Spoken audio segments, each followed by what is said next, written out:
সবাই তাদের জন্য একটু দোয়া করবেন যাতে তারা সহি সালামতে পারে চলে আসতে পারে।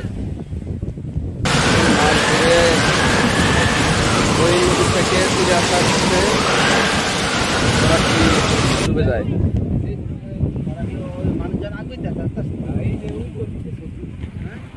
দেখুন, উদ্ধার করার জন্য অনেকেই এগিয়ে যাচ্ছে। মাছ ধরার ট্রলারটি উদ্ধারের জন্য অনেকে বয়া নিয়ে চলে যাচ্ছে, উদ্ধার করার জন্য। অনেকটা ক্ষতিগ্রস্ত হবে মাছ ধরার ট্রলারটি।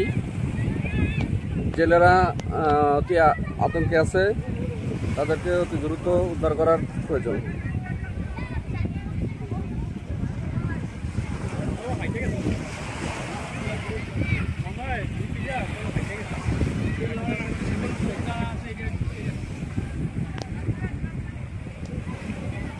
এই যে আমাদের এখানে এক ভাই রশি নিয়ে চলে যাচ্ছে ট্রলারটি তীরে টেনে আনার জন্য।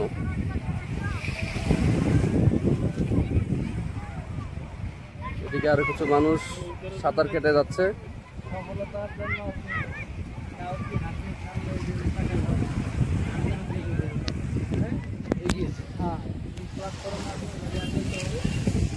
হাসি দিলাম, ওদিকে তাকাবেন।